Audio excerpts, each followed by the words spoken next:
turned the few pages, and on one page I found this. I said, I have never come across any annual report of any company where the company says we are interested in acquiring, these are our acquisition criteria. Then I started reading, and I can tell you, I found it so absorbing that I read the entire annual report till 11 p.m. in the night. And then I went back to the library. I said, I must read the annual reports of the previous years. So the instruction for me began. I said, I've learned so much. I've been talking about mergers, acquisitions, restructuring, but here the person has done so well with a very well laid out system. Then I told a colleague of mine there, I said, I'm finding it so absorbing. He said something, he said he's in New York right now. He was then the chairman of Salman Brothers. Berkshire Hathaway invested in Salman Brothers, which ran into problems, so he had to assume chairmanship to salvage Salman Brothers, which was indeed a miraculous operation. He saved a company which had an $150 billion debt from bankruptcy. That's a different story though. So he said he is in New York. I said, having read his annual reports, I have a great desire to see that person, nothing more. So I went and somehow managed to spend 3 minutes with him in a very serendipitous manner. By the time I had done my homework, I read the previous annual report. I said, if I ever get a chance, let me ask him some questions. I found in 1987, now everything is reported very candidly. You know, when he buys, after having bought, he will report it very truthfully to shareholder why he acquired those shares and things of that kind. So he bought 90 million shares of Coca-Cola. In 1987, Coca-Cola introduced a product called Diet Coke, which bombed in the marketplace.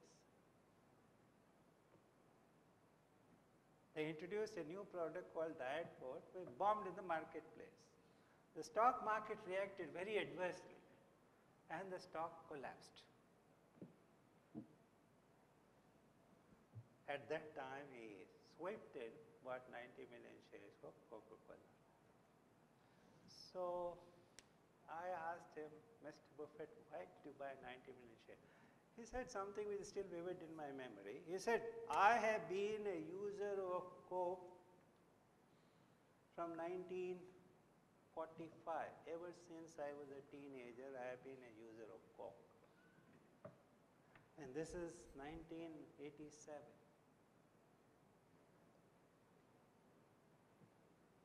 I have always liked the company. It satisfies all the criteria. Demonstrated consistent earning power, excellent management in place, simple business. I have been reading its annual report ever since, but I always found it to be pricey. I didn't find that the price was sufficiently attractive for me to buy. And when the price fell down, I found that there was a margin of safety, a sweep in. Do you get how the mind works? And he invested $3 billion with a twinkle in his eye. He said, I am already up by $3.2 billion in that transaction. So that is where he says, give me an offering price. What does he do? Every day, he says, every day for 5 hours I study annual reports of companies which satisfy these criteria. I study annual reports of these companies which satisfy these criteria, and then I patiently wait for a telephone call to come. If I get one telephone call in a year, I am sufficiently productive during that year. I'll never go after a company, I'll never participate in competitive bidding. The potential seller has to come and offer the company to me. So he has a very firm view on what the value of the company is. He was talking to students at Columbia Business School, and one of them said, When we make a $10 million investment, we agonize, debate for weeks. How can you make an investment involving billions of dollars in 5 minutes? Either it is 50 years of preparation and 5 minutes of decision making. And I could relate that to my own experience. 42 years of preparation and 5 minutes of decision making. This is Mr. Buffett. Must be old man. 86. Still so active. He tap dance to work. Charlie is also 92. The duo seems to be as active as ever. Now that Lubrizol acquisition, this is an illustration. On March 14, 2010, Berkshire announced that it will buy Lubrizol for $9 billion in cash.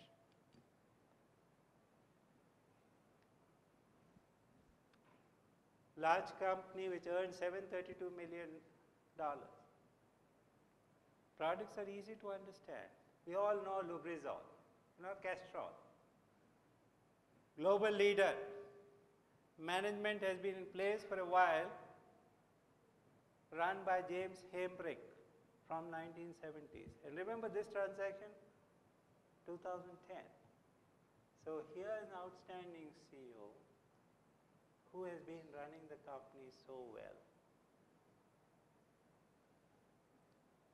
Our only instruction to James, just keep doing for us what you have done so successfully for your shareholders. Berkshire will pay so much, etc. That's it. Run this company as if it is a sole asset of your family for the next 100 years. You've done an outstanding job. Can't you do it that well? You're not required to come and make any budget presentation or seek any approval. If you need clarification or counsel, here is my telephone number. Some of these things are very difficult to understand. Let me give you one more example. There was a company called Nebraska Furniture Mart, run by a Russian immigrant lady who had very little formal education, but she had great business acumen. She built the most successful furniture mart in the US. When she was about 80 years old, she offered to sell it to Warren Buffett, and he acquired 80% stake in that company and said, you retain 20% stake, and you should continue to be the CEO. I have no ability to provide management.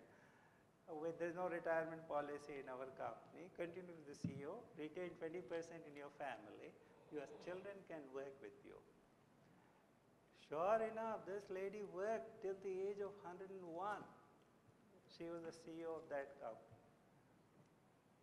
At 101, she told Warren Buffett, I have some pulmonary problems, so please allow me to retire. Warren said, fine. Yes?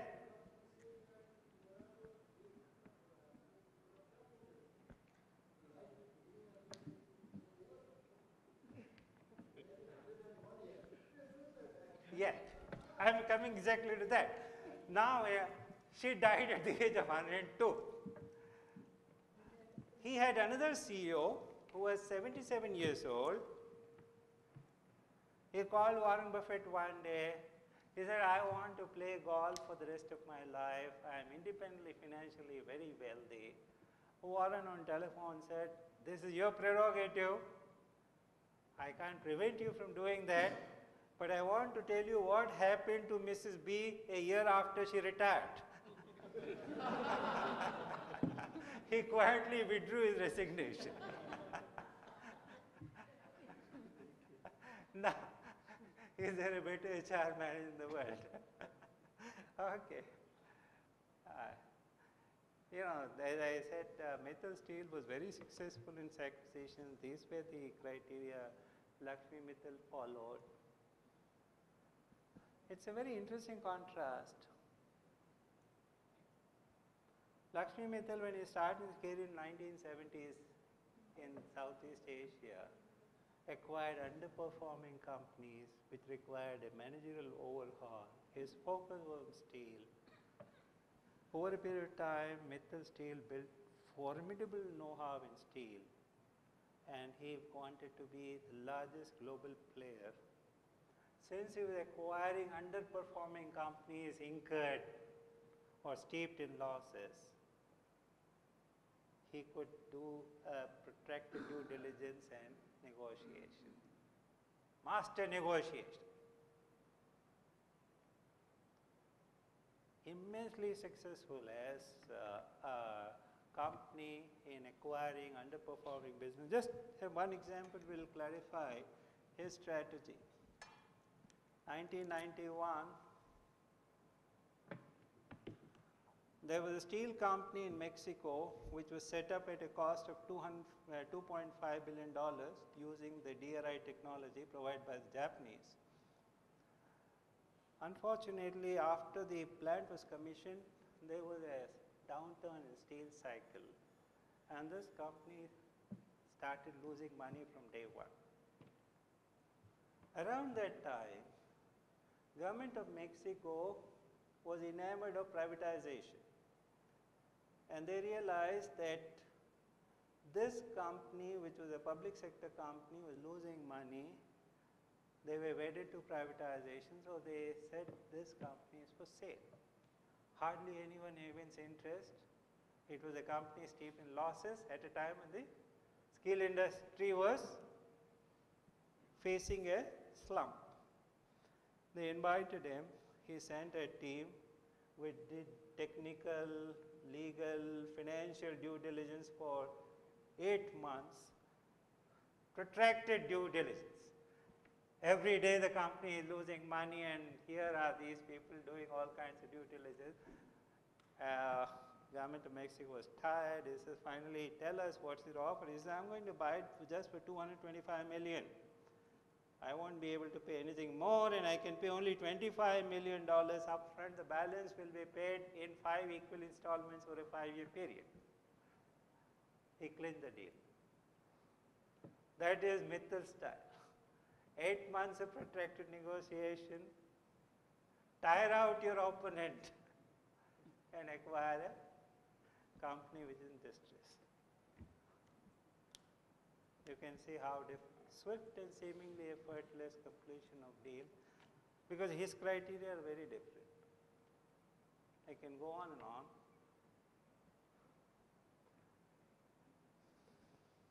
Corporate governance. Now, what do we mean by corporate governance? Corporate governance is essentially concerned with the integrity and honesty with which you run your organization, protect the interests of all stakeholders. Is that no?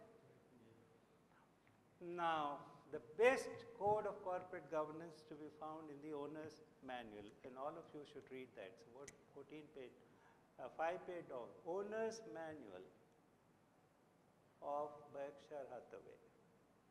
If you want to get an idea about what corporate governance is all about, Owner's Manual, you will be able to download it from Google. Owner's Manual of Berkshire Hathaway. You know, as a student of finance and governance, I have looked at all the corporate governance codes in the world. In the last 25 years, at least 35 codes have been developed. But I found this to be the most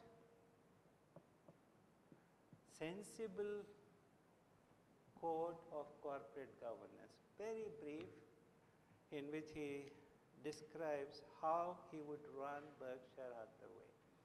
And this manual is given in every annual report. Just the way he has laid down his acquisition criteria, he has laid down his owner's manual.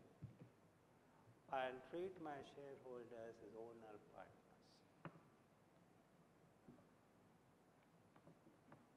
I'll be exceptionally candid in communicating. I will never hide anything. I will never ever manage or manipulate my earnings.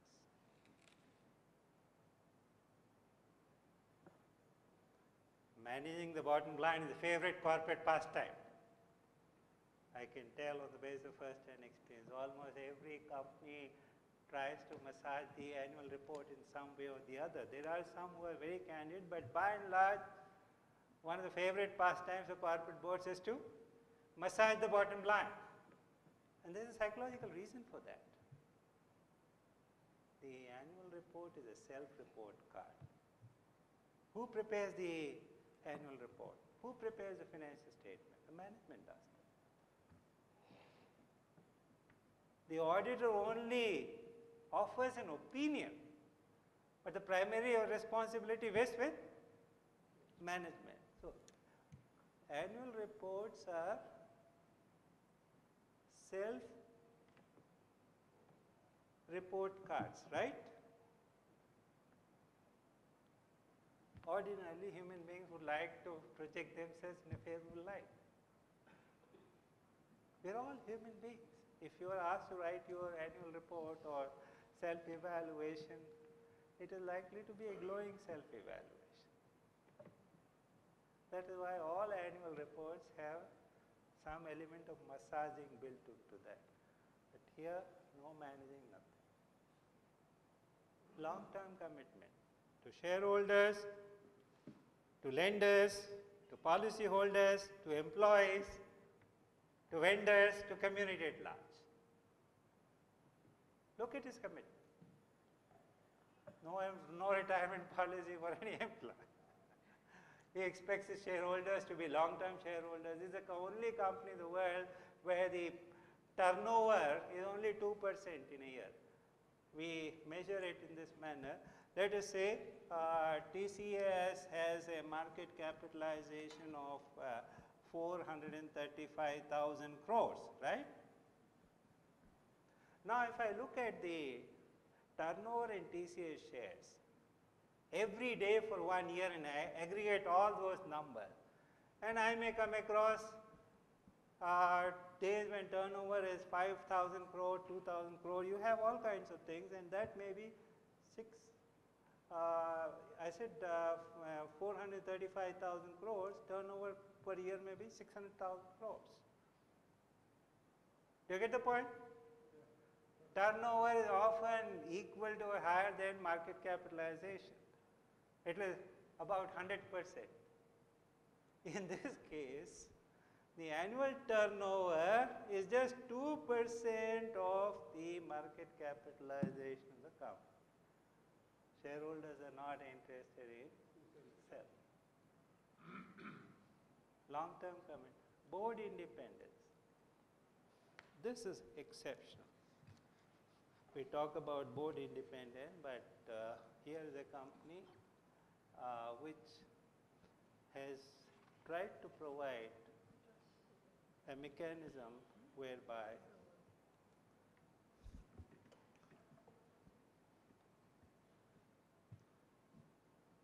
boards have a very high degree of independence. Let me explain. You know, he has 11 independent directors, or maybe 10. Look at it very carefully. All of them have acquired shares of Berkshire Hathaway using their own money from the market. They have not been awarded any stock options. And most of them have $5 million worth, some have $60 million worth. So these independent directors have acquired shares of Berkshire Hathaway using their own money in the secondary market. They have not been given stock options. They have not been given stock grants.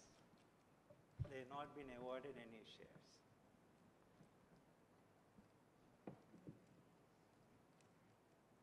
Two, their annual compensation as directors is just $900. Just $900 for a $600 billion company.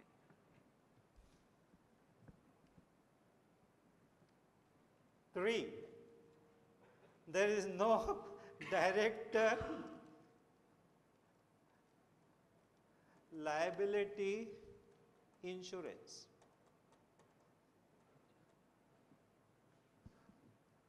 Compare this with a typical company. If you look at the holding of directors, 50 shares, 0 shares, annual compensation could be 2 million, 3 million, 5 million, 10 million, depending on the size of the company. Let us say 4 million. And there is a director liability insurance policy. Who will be more independent in challenging Buffett? Imagine yourself to be a so-called independent director of a company with 0 shareholding, receiving commission of 4 million a year and enjoying the benefits of a director insurance policy. Forget about it. No executive directors on the board. They're all independent directors. He is the only full-time CEO and chairman. No operating executive director. $100,000 per year.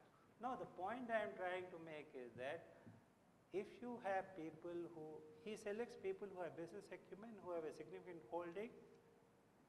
When, imagine yourself, if you are a director of a company where you put $10 million, you get only $900 for serving as a board, and you enjoy no protection.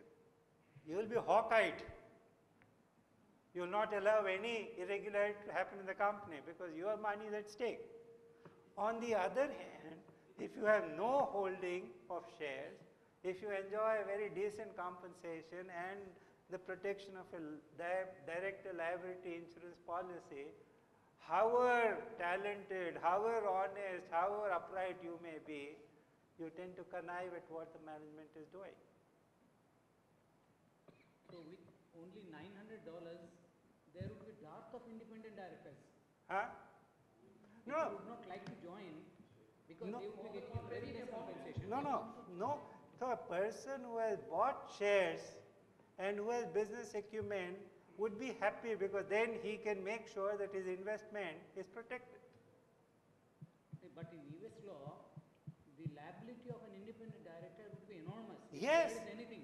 So if you don't have that liability, you are far more careful, circumspect. You will not allow anything to go wrong. I am talking about how intelligently he has thought of it, because otherwise the so-called independent directors are rarely independent, okay? Because of the other set of considerations that I have identified. There is a huge problem in corporate governance everywhere in the world. Look at what is happening to the Tata Group now. There? Absolutely. And he again has a very, very nice way of telling his independent director. Look at how he is persuading them to be more independent, while this structure ensures that people on their own will be independent. Then he tells his independent directors, look, my entire holding in Berkshire Hathaway, which is maybe 99.9% of my wealth, maybe $70 billion, is meant for charitable causes and philanthropic purposes, which are very dear to my heart. He says, if I am underperforming, the value of my holding will decline. If the value of my holding will decline, I will not be able to contribute to those charitable causes which are so dear to my life. So if I am doing anything wrong, please show me the door. You will be doing a disservice to me if you do not prevent me from doing anything wrong.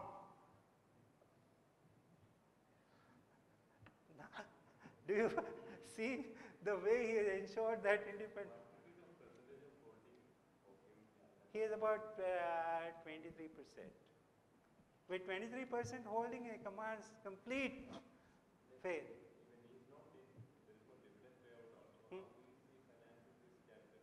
No, what he has done is pledged. He says, the moment I die, that will be spent over a 10-year period. Okay? That is how he has written his will. $32 billion will go to Bill Gates and Melinda Gates Foundation. The point I am trying to make is that he has ensured that directors are truly independent, and then he has always said, don't create any inflated expectations in the minds of people. As I said earlier, he has told his shareholders, my benchmark is S&P 500. I want to earn more than 9.7%. I'm not creating inflated expectation 20%. Historically, I may have done that because circumstances were very propitious, but markets have become very difficult and competitive. Again, look at how beautifully he puts this. When he's addressing this group at Columbia, he asked his students,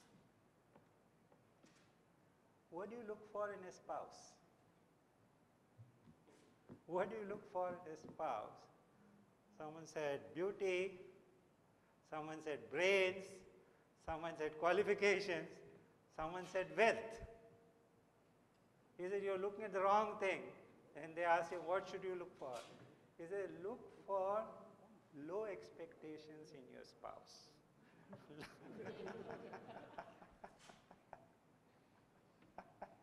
If you want your marriage to survive, choose a spouse with a low expectation.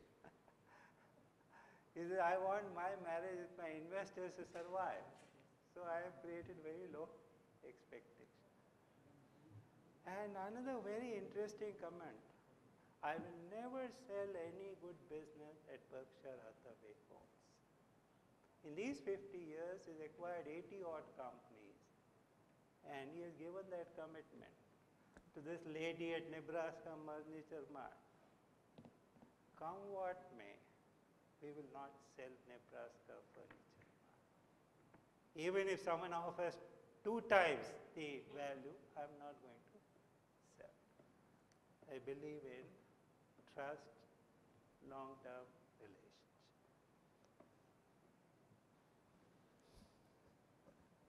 How does he manage conflict of the directors themselves? They are likely to be successful businessmen. They are more interested in growing the wealth of Berkshire Hathaway because all of them are investors. Yeah, they may be having their own companies which are potential. There may be some conflict here and there, that's fine. But the kinds of businesses he is in, there's a lot of competition as it is.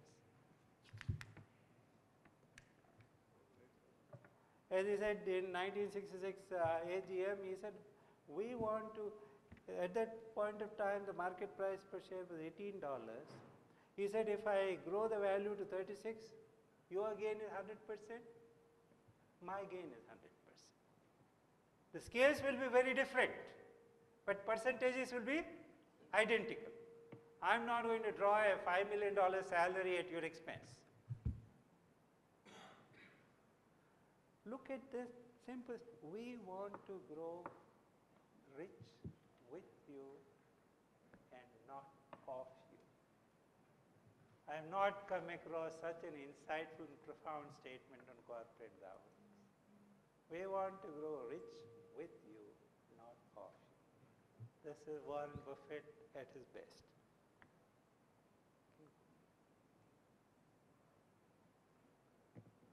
Now, as I said, he has pledged almost entire wealth, so he exemplifies this concept of trusteeship that Gandhi enunciated better than anybody else, right? So he is a very rare individual. I call him as IQ, which he is a genius, no doubt about it. Then he has rationality quotient. He has a high emotional quotient and also a high spiritual quotient. Show me a person in the world who combines all of them in such large proportion. I call it as the MLM principle, more from less for more.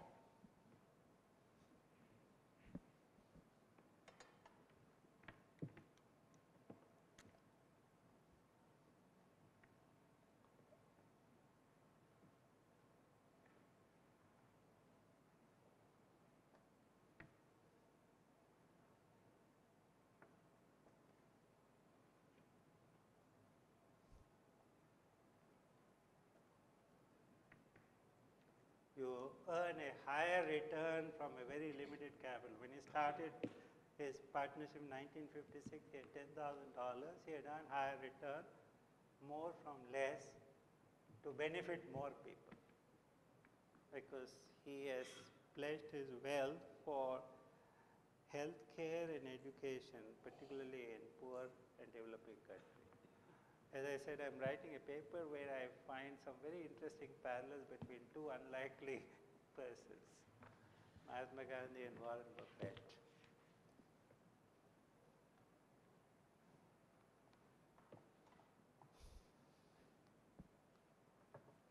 Complete identification of masses. I don't know any figure in human history where the person was totally and fully identified with the masses. Isn't it? Show me any person that you know of. Complete alignment with the shareholders. There's absolutely no conflict of interest whatsoever. Simplicity, honesty, transparency. His letters to shareholders are comparable in simplicity and honesty and transparency to Gandhi's book, My Experiments with Truth, where he has confessed all the mistakes that he has made. And he was known for his willingness to admit mistakes and atone for them by way of fasting. If you look at Gandhi's career. Likewise, I gave you that 4 F's and 1 D example. He expresses his own most powerful communicator in his own way. And he is probably the greatest teacher in finance I can think of, greater investor in finance. Look at his speeches where he has clarified everything. And both of them have followed this principle.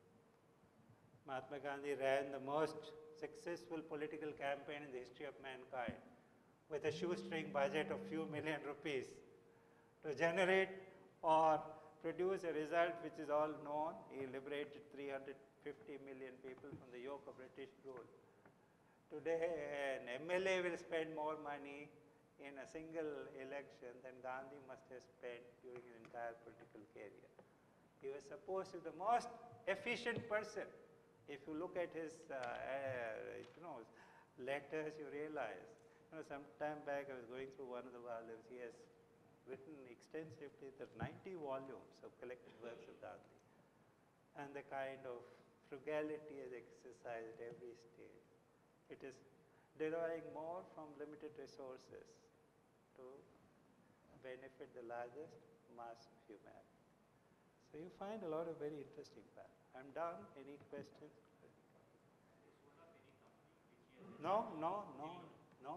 He might have sold a small stake. You buy China Petro at 450 million. You find it goes to $3 billion. You find you sell it off.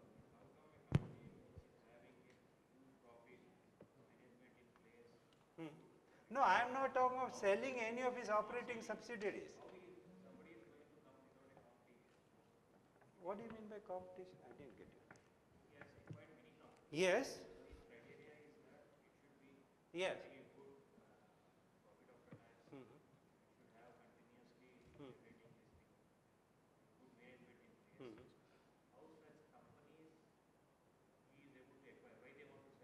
Excellent question. Excellent question. Why would someone offer? Now, I gave you the example, Nebraska Furniture Mart. This lady built that business with a lot of passion. Now, what happens? Imagine yourself. You have built a business for 3-4 decades with a lot of passion. And your children may not be interested, or for various reasons you want to liquidate it. You have 2 options. Option 1, you can ask a merchant banker and say, my business is for sale, get me the highest price. Option 2, you approach Warren Buffett. Now you have built this business with a lot of passion, so you have a legacy that you want to leave behind. People are not always driven by money. I want my legacy to be protected and nurtured. I want my legacy to be housed in a venerable institution where the legacy is preserved.